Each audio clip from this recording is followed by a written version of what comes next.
See, I'm asking you a small question and you should answer my question. This is a person, okay? He is an individual, right? He is a individual. See, an individual has a limitation. He or she cannot perform many tasks at once. What I mean to say, if I give 10 tasks to this person and ask him to perform all the 10 tasks in an hour, it will not be possible for this person to do that. It will not be possible for this individual to do that. So then what next? So my question is, if an individual cannot perform a task on his own, in the sense not a task, 10 tasks at once, if an individual cannot perform 10 tasks at once or in a given time frame, then what? Then the question is, how will that task be performed? How will the task be performed in a more efficient and in a more planned way? Okay, so there comes the need for an organization. Here you can see there comes the need for a organization, and then we really understand what an organization is. So first and foremost, I will tell you what an organization is. Like, since I took a small example in front of you to really like convey a message to you why we need an organization, because an individual cannot perform 10 tasks or multiple tasks in a given time frame. There is a need that some group of people should come together and they should divide the tasks or segregate the tasks and then perform it, so that the task can be efficiently performed in a given time frame, or multiple tasks can be performed in a given time frame. Everyone, please tell me now things are clear to you? Yes? Now, so business organizations and their stakeholders, but before going further, just give me a second.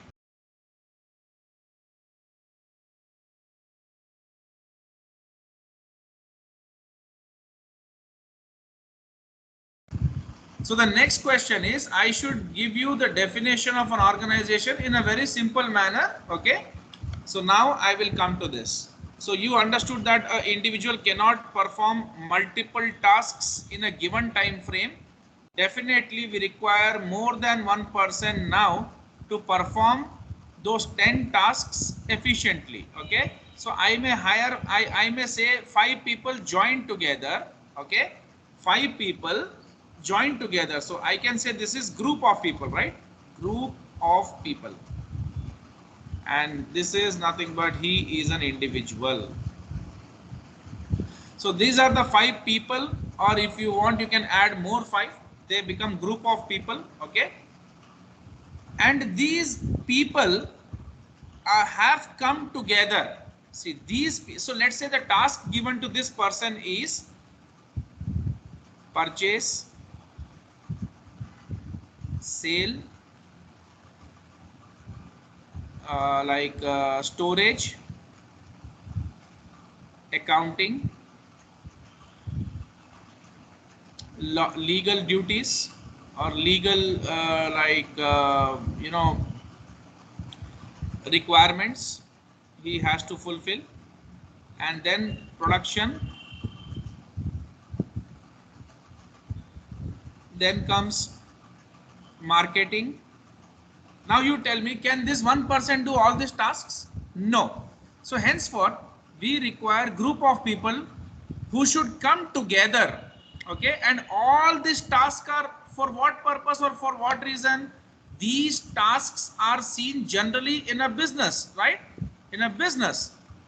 So if all these tasks belong to a business, or in a particular business, whatever you see, these tasks are commonly like seen in any kind of business. You take any company, any sole trading, you take any partnership firm, these kind of tasks will be there.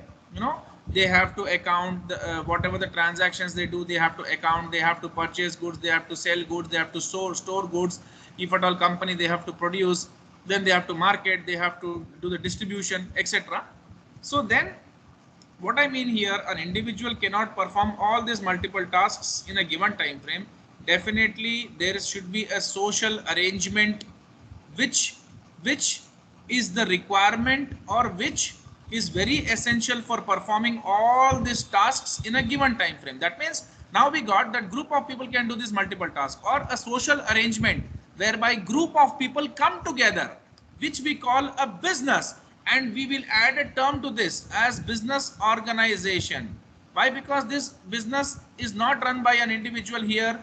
It's very tough for them to do all this. This business should be run, this kind of business whereby multiple tasks are there to be performed, definitely require more than one person. Okay, now if you ask me a question, sir, then sole trading business, you are saying sole trading, in a sole trading business all this task cannot happen. I am not saying a sole trader should singly do all this. A sole trader is one who is the owner of the business. He can appoint some group of some people, okay, for all this task, and he can run this organization, right? So what I'm saying here is business organization is nothing but it's a social arrangement whereby group of people are working together for a common aim or for a common goal. Okay, that is what is the actual definition of an organization. So now I'll come to this. So organization,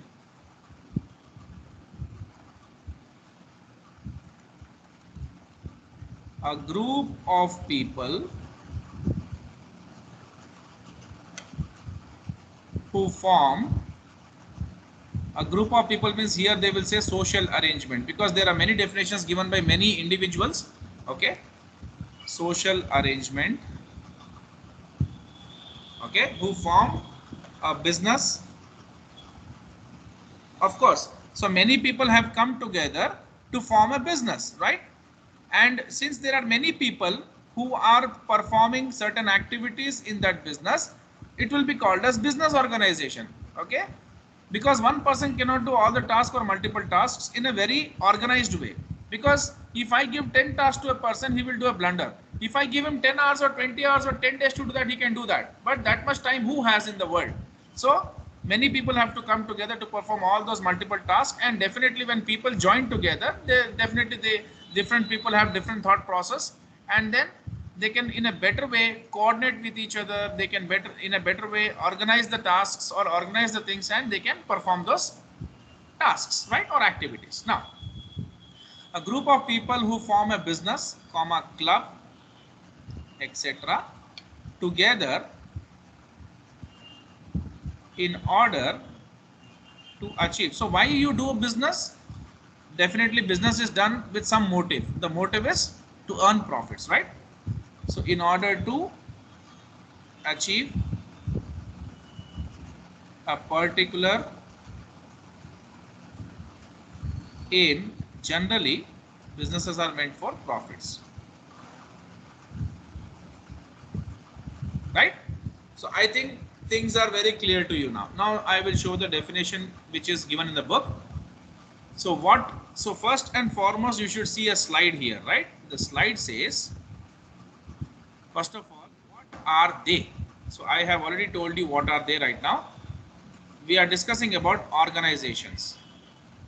Why do we need them? I have already explained you the need, because an individual cannot perform all the tasks in a given time frame. We require some group of people who should come together and form a business and perform all those tasks with a common aim or common goal or motive, right? That is profit. Then there are different types of organizations which we see. These are NGOs, the non-governmental organizations, which are not formed for earning some profits, but they are formed with sole with the motive of giving service to the society, or helping the needy people. Okay, the non-government organizations are always formed with motive of helping the needy people. Okay, like charitable trusts, charitable organizations. So all this comes under NGOs.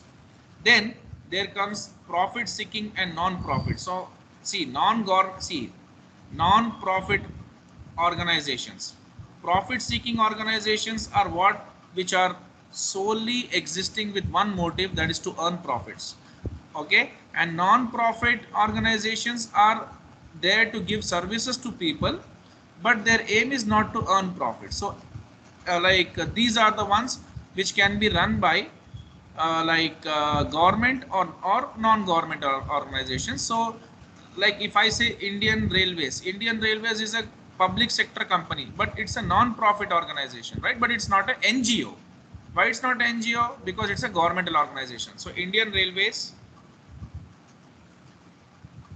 is not running for profits, because if they have to start a network in some area, they have to lay tracks and run trains, whereby they may not be that much profitable because the area has very less population. Even though that is the case, they have to start they have to lay tracks and they have to start the service, because they are not running themselves for profit motive, right?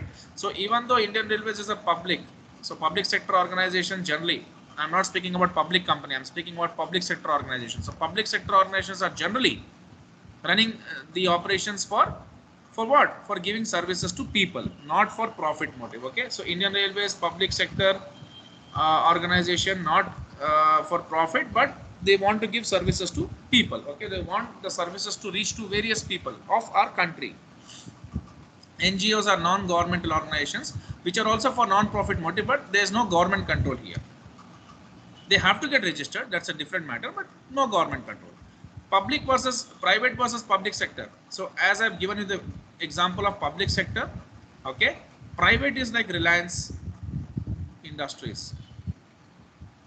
Reliance Industry is a public company. I'll not say it's a private company, it's a public company, but here the shares are between the Ambani family and the public, general public, right? In public sector organization, it is the shareholders are the government and the public.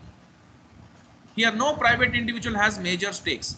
Here the government has major stakes, and also public are investors, okay, in public sector organization. But in private companies, some handful of individuals, like some 5 friends or 10 friends, they can start a company and they can run their organization. Okay, so like some private individuals, and then there are cooperative societies which are formed by some group of people, like building societies, housing societies, whereby everyone cooperate with each other and run their affairs.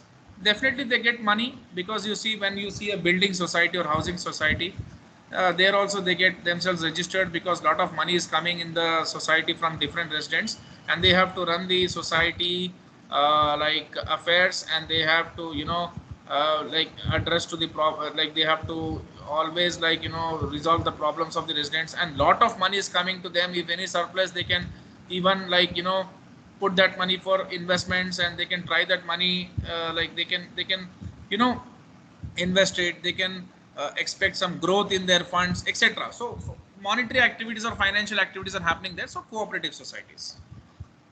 So far so good, everything is going well. Now let's go to the next topic. See, you have a dedicated textbook, I'm not denying that fact, but what I'm explaining here, you'll be finding almost everything there. So let's say, what is the organization now? The definition we will be discussing here. See, what is, now we have discussed about, like we were asking a question, what is what we are discussing, and what was the first slide about. So organization, now we will discuss about the definition of an organization. I have given you a simple one, but let's see what Buchanan has given. Okay, Buchanan and Hugziansky has given, basically I think it's a Russian name. So organizations are social arrangements for the controlled performance of collective goals. So organization are social arrangements. I've already explained you, because there are a group of people coming together, and whatever the performance they are they are about to whatever the performances they are going to do, or whatever the activities they are going to perform, are going to be in a very controlled manner. That means in a very planned manner. See, plan is what? Thinking before doing anything is called planning. If you think before doing anything, definitely there are very less chances you will commit any kind of mistakes.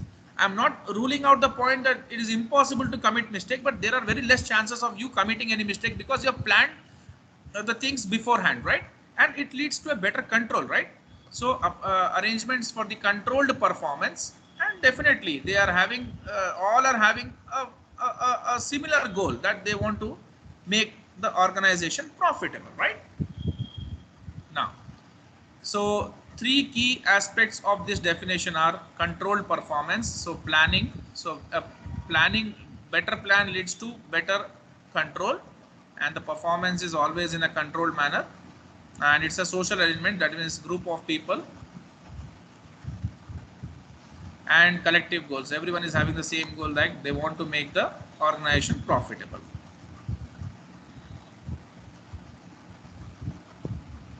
right? Now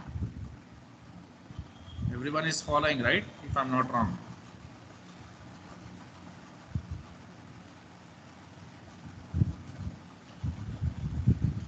So now this point is done. What all organizations have in common? The common characteristics of organization are as follows.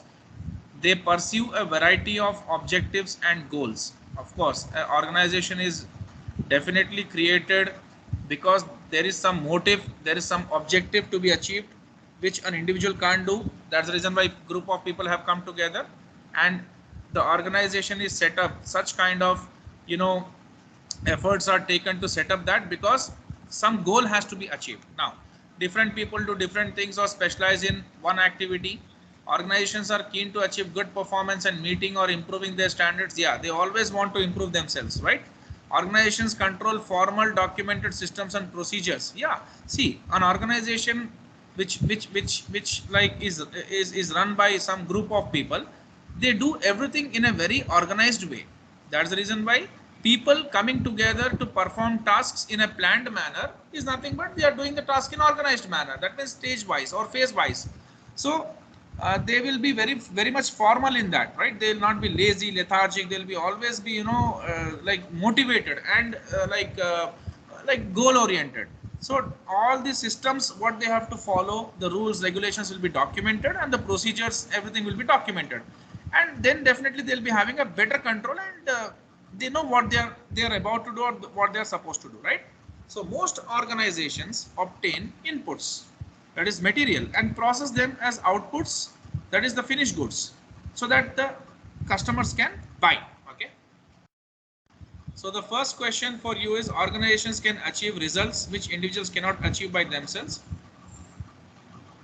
That's the reason why the organization is existing. There is a question, reason organizations exist. List ways in which organization can achieve results that individuals cannot achieve by themselves. This is a question which is to be done by you. See, activities I will explain you, but this is not such a typical one which you cannot answer. So can you answer this question, please? I want all the students to be very much interactive.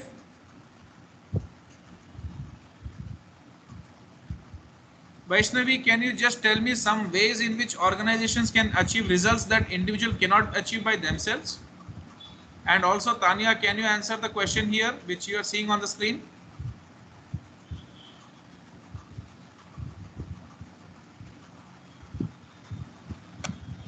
I'm asking this question. Is the question clear to you, and are you seeing on the screen? If you are not interactive and not answering, then there is no need of class, really. No requirement at all. So interaction is required. Yes, sir. Yeah, please. Answer this. List ways in which organizations can achieve results that individuals cannot achieve by themselves. Well, there are many things if we figure out in which organizations can achieve results that individual Yeah. cannot. But I'm not getting it. I mean, Okay, okay, fine. Sir, So, like can I? Sir, yeah, can yeah. I? Yeah, you can say any point, but like you just tell me yes or no the points which I'm writing, okay? Sir, See, like business in business, many people can bring new ideas, new products in the market, but whereas individuals cannot do by themselves. yeah, very good. See, organizations overcome people's individual limitations, whether physical or intellectual. Yeah, ideas can be bought in. Good. Many ideas, because many people will be coming together. So thought process, people will be having different ideas. And you know, like if there is an individual, if I give him 10 tasks, definitely he cannot specialize. But if I have 5 people and I give single task to them, they'll become specialist in those tasks, and in the future it will be very easy for the organization, right, to run its affairs. So specialization. And what about the third one? See, a person doing all the tasks together can't do, and if I give him 10 hours to do those tasks, even it is useless because I can't wait for 10 hours. So time saving, right? Time saving, more efficiency. Next. So these are the enough, these points are enough, right? Now, just a second.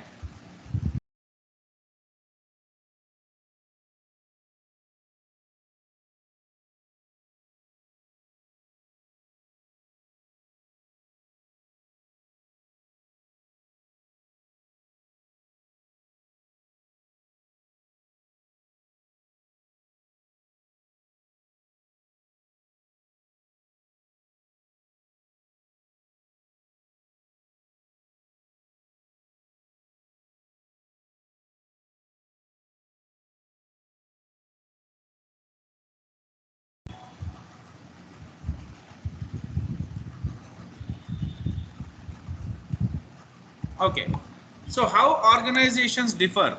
See, there are various factors which make organizations to differ, or you don't see like all these things very common in all the organizations. For example, these like factors what you are seeing may be different in different organizations. Ownership, some organizations are owned by private individuals, some organizations are owned by the government. And see, private sector is only private, public is people and government, right? Control, some organizations are run by the owners like sole trading, some organizations are run by the managers like the company form of organization. Activity, some organizations are only into manufacturing, some are into services like manufacturing. If I have to say some example of manufacturing, can you give?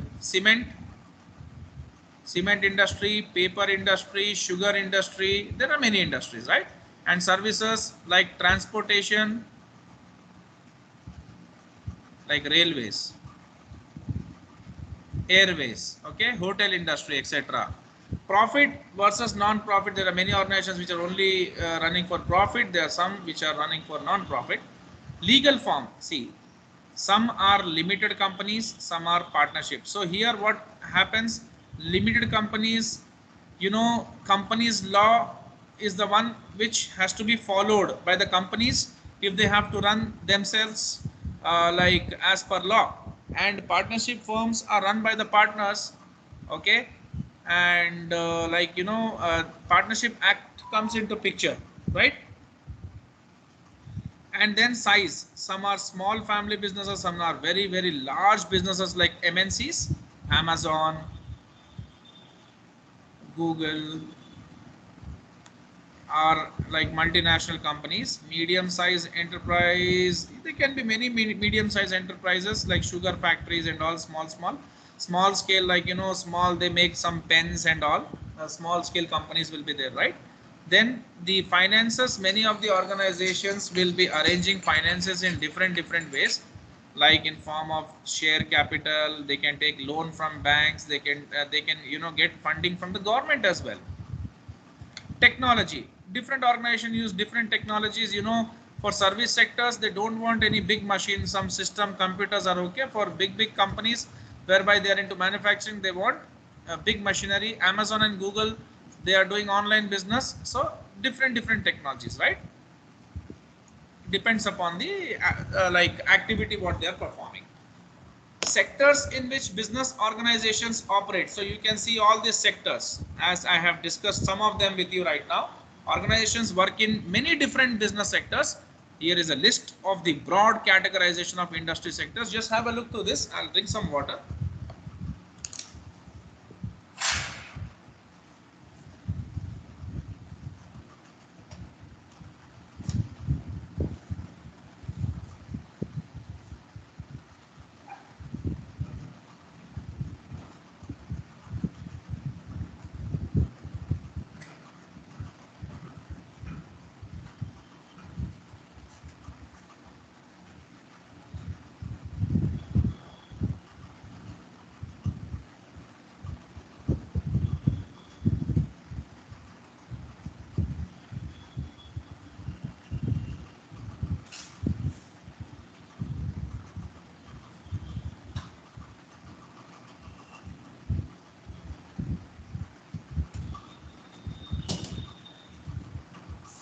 Now,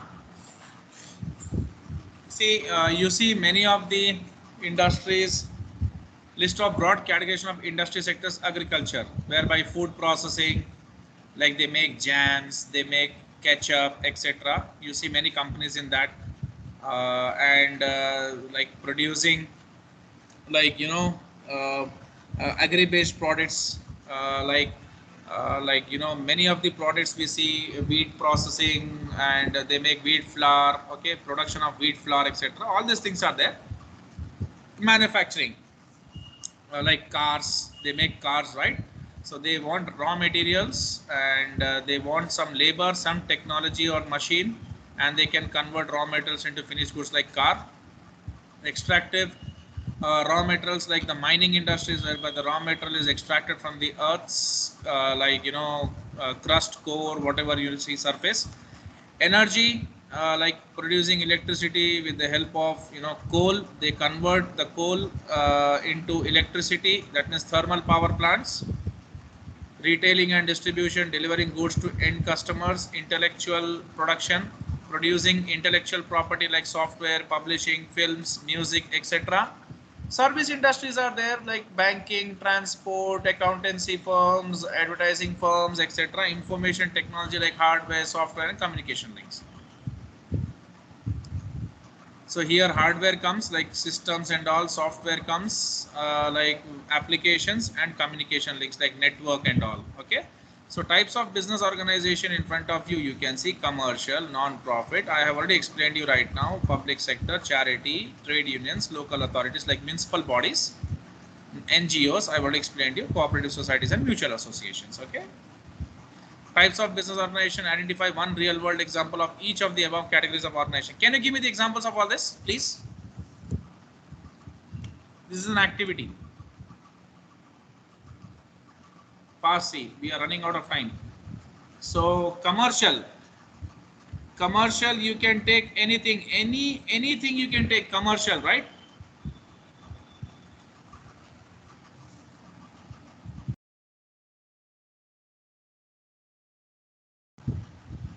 Can I say Maruti Suzuki is a commercial organization? Yes, yes. Some non-for-profit organization, can you say?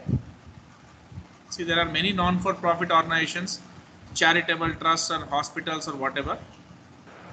Helpage India from. Yeah, Helpage India, very good. That's a good thing. And public sector, railways, okay. Charities, like there are many hospitals in Hyderabad as well. NIM, like this NIMS, Nizam Institute of Medical Sciences. Trade unions, yeah, any trade union, there are many trade unions, right? We can't name all of them. There are trade unions, municipal, Hyderabad Municipal Authority, NGO, Red Cross,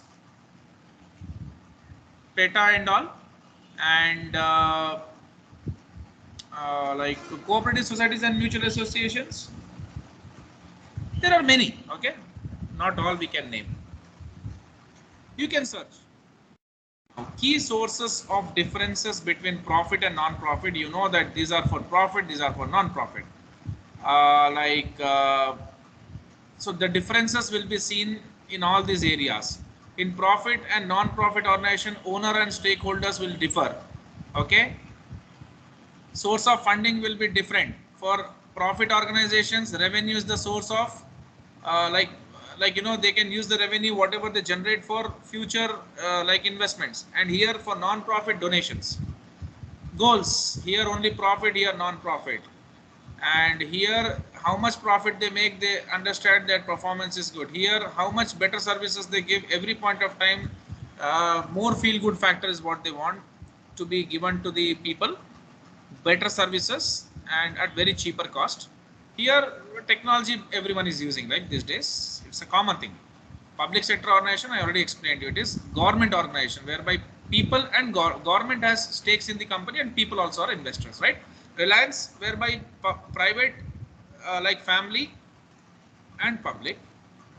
Whereby Indian Railways, it's government and public. You understand, right? Activity 3 you can do as a homework. Limited liability companies. See, the limited liability companies are what? What are limited liability companies? Limited liability companies are those companies which whose liability is limited to the extent of shareholding what the investors have done in that, right? That is a limited liability company. The liability is limited to the extent of shareholding is nothing but how much the investors have invested in the company. The investors are only liable to pay off the debts of the company when company goes into insolvency. Not even a single penny more than that they are liable to pay. That means they need not sell their personal property to pay the company's debts, right? That is limited liability companies. So limited liability companies denoted by X Limited or X PLC in UK are separate legal entity from their owners. Yes, ownership is different from management. The key advantage is that shareholders' liability is limited to the amount they have invested into the company. I have explained it right now. Other notable advantages of limited company are more money available for investment from shareholders, easier to raise capital from banks and other lenders because people trust these kind of companies a lot, or organizations like banks trust. Ownership and control are legally separated. Investors need not run the company. Okay. Who will run the company? The directors, who are appointed by the investors. Notable disadvantages: very big burden of administration, big cost, and they have to get the companies listed as well with the stock exchange. That means lot of documentation and paperwork.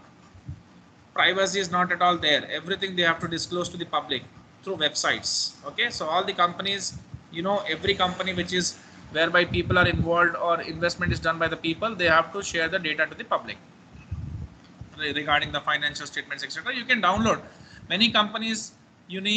Topmost companies where where people's investments are involved, they have to disclose their financial statements to people through their official website. You can check it out. You can see Nike companies statements in its official website, or any other companies. I've just given one example. In UK, limited companies come in two types: private limited companies and public. So what is private, what is public. Private is family members, public is people. Okay, and government, that is in public sector. Public companies are not few family members will be there. It will be only people will be involved, right? People and major share with some family. Okay, so shares in public companies will usually be traded at stock exchange like Reliance. Directors of a public company are less likely to hold a significant shareholding in the company. That means 30% is with the Reliance family, 70% is with public. So it is a public company.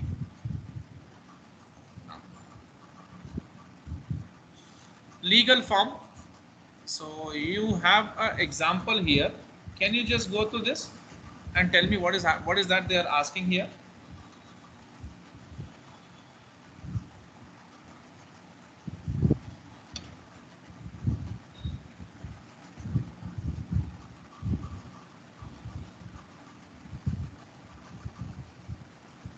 Florence Nightingale runs a successful and growing small business as a sole trader. She wishes to expand the business and has acquired Scutari Limited, a small private limited company in same line.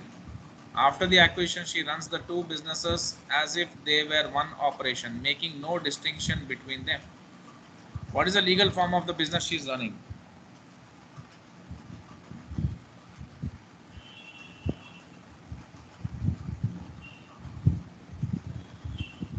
So what you do? Do you want some time to solve this question, or you want me to explain? Hello? Sir, I want you to explain it. It would be better that way. Okay, so Florence Nightingale runs a successful and growing small business as a sole trader, right? She wants to expand the business and she acquired some other company. Okay, and which is also in the same line. After acquisition, she runs the two business as if they were one operation. So making no distinction between them. That means it's like a group company now. A group they have formed. So it's a very tricky question, first of all. Okay, if suppliers have contracts with Scutari company, the contract is with the company. So the Florence Nightingale is legally liable for company's debts. So if Florence Nightingale is acquiring the Scutari company, so whatever the debts of Scutari company is there, that will have to be now assumed by Florence, right? And Florence has to make a choice. Now what Florence has to make a choice is, she can run the entire business as a sole trader, in which case Scutari's assets must be transferred to her. Point number one, right? See, there are three legal forms, right? Sole trading, partnership, and limited company. So one thing, she can run the business as a entire business, the company which she is acquiring, and she is already a sole trader. So she can run the entire business as sole trading concern by transferring all the assets in her name. Point number one. Point number two, she can run the entire business as limited company. That means she has to now convert herself from sole trader to limited company, in which case she would contribute assets of her business as capital to the company. That means she will give her assets what she has in the sole trading firm to the company and run the entire business as one company. So either she can run the entire business as sole trading, or she can run the entire business as company, right? And she can ensure that the business are legally distinct in their assets, liabilities, income, and expenditure. Either she can do one thing, right? The business is different from legally distinct, or different in their assets, liability, income, and expenditure. So I will say these two forms she can really go ahead with. Now, cooperative societies and mutual associations, already I have explained you about this. Cooperatives are businesses owned by their workers or customers, right? So who share the profits? So there are some businesses which are owned by the workers or some group of people, okay, and they share profits with each other. Here are some features they have in common. It is open for everyone. Democratic control. Every member has a vote. Distribution of surplus in proportion to purchases. How much you purchase the stakes in this, that much surplus you'll be getting. And promotion of education, social goals. They are made with social goals. Okay, so building societies in UK and some of the examples. So you can see the best example of cooperative society in UK is Cooperative Food Stores Limited. In India also we had cooperative food stores, whereby they used to give the food, the ration, and all the provisions for a very cheaper cost to the customers, right? But you won't get like that. You should become a member of that, then only you will be getting that. Okay, and then comes the Cooperative Funeral Services Limited. And here we have discussed about the mutual like associations. These are the organizations that exist for the mutual benefit of their members, like the building societies. All are members of that society, okay, with some chairman and some secretary and all. And this all will be, they will be giving some amount as maintenance, and the chairman will be running all the affairs. If any money they are investing somewhere else, whatever the returns they are getting will come to the society and will be, like, distributed amongst the members. That means generally distribution and all they won't do. They'll be utilizing that surplus funds for some other development purpose, right? Stakeholders. Stakeholders are nothing but these are the connected parties to the organization. I will write it as connected parties to the organization. Okay, that why they are connected parties to the organization, they have stakes in the organization. Stakes are not always money. See, my academy, okay, has many students, so all my students are my stakeholders. Why? Because they are connected with my academy, right? So generally I will divide the stakeholders into two types.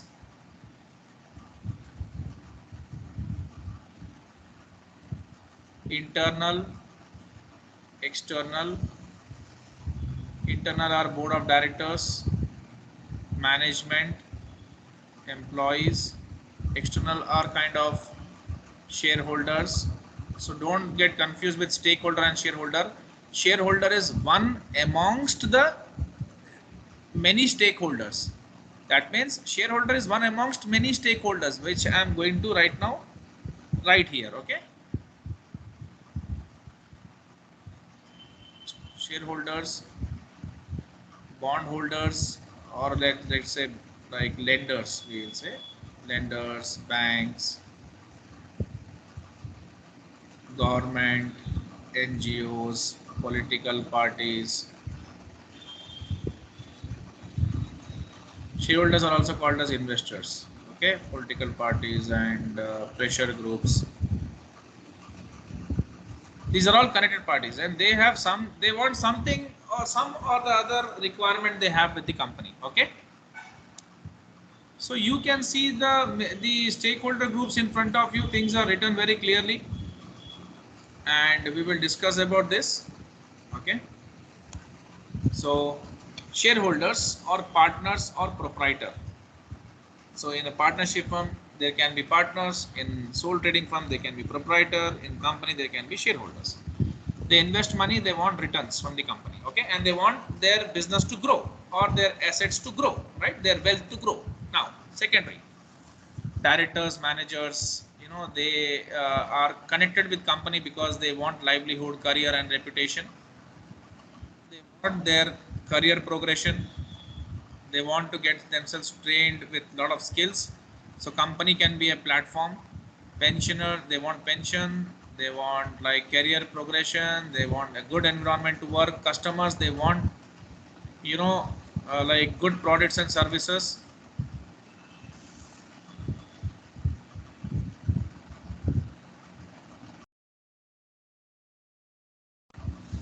Suppliers and other business partners, they always want customers or clients to whom they can supply the goods.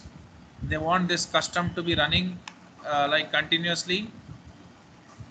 And lenders, they lend money to the organization, so they want interest and they want their capital back. Government want taxes, okay, for running this nation. To develop the infrastructure, they want taxes. And they henceforth they are connected with the organizations. Local community and public at large, so they want welfare of employees, unions and all. And they want many people to get employed. And natural environment, it is shared by all. And reasonable environment and other business practices. Okay.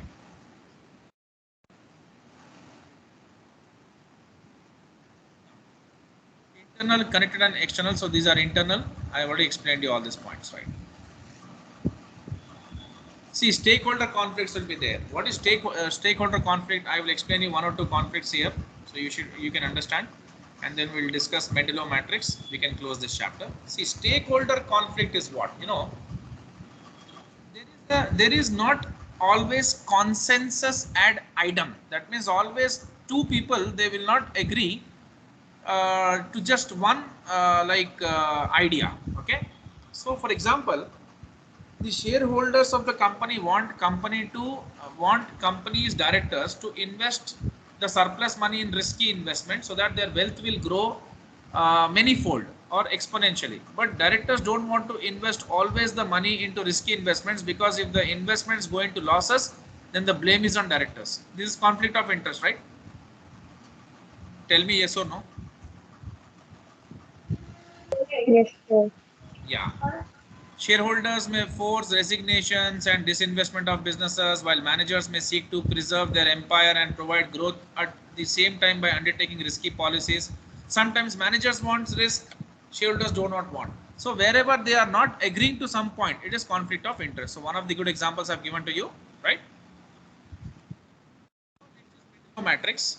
See, stakeholders can be mapped on Mendelov matrix in terms of how interested they are in the company strategy. Would they want to resist it? How much power they have over company strategy? Would they be able to resist it? Okay. So we will see how much interest each one has in the company strategy, how much power each one has in the company strategy. Okay. And like, can they resist anything in the strategy making? So the matrix can be used to track the changing influences between different stakeholder groups over time. So see, shifting can happen from one category to another category. We'll see that. Assess the likely impact that a strategy will have on different stakeholder groups. So here we see its aim is to assess whether stakeholders resistance is likely to inhibit the success of strategy. Yeah, if they are resisting, whether the strategy will be successful or not, and what policies or actions may ease the acceptance of the strategy. So we see here uh, power level of interest. So this is high, and this is low. This is low, this is high. So if I say A, so A is nothing but some particular matrix in which the one which we are seeing a casual or normal labor in the company. I'll not say normal labor, everyone is normal, but a labor who like is at the least is unskilled, like he has an unskilled job, right? He or she. So a labor, what power he has in the company. I won't say he has individual labor. I'm not saying all the labor and their union. They almost have negligible or least power, right? And the level of interest is also very low, because they know that they cannot see any kind of progress in their career. They are just working on daily basis, hourly basis, they are getting paid, that's it. Core employees, that is the top level management, they have a very high level of interest, okay, but they may have you know low power. I'm not saying the highest position employees, mid level managers, core employees, mid level managers, okay, mid level managers. So they are the ones, they always want every information with them. Their interest is very high in the company, but their power is low, because being the manager they cannot act like in whatever fashion or manner they want. They always work on instruction of even someone who is superior to them, like the directors, etc. Shareholder has a very high institutional shareholder. I am speaking about LIC, Unit Trust of India, life insurance, big investors, very big investors. They have very very high profile or huge money. They have lot of money with them. So they are, they have power, but the interest what they show is low. Why? Because they just want to be satisfied with their investments, what they're doing, right? So even though they have power, the interest is low. But the main suppliers, who are the key suppliers to the business, they have the highest level of interest and highest powers, right? So all these things conclude the chapter number 1, for which you need to prepare yourself, and I'll give a test tomorrow at 4 p.m. I'll send the papers to you. Fine, be ready for the test. We will immediately jump to the chapter number 2 tomorrow. Chapter number 2 is business environment. Okay, thank you all of you.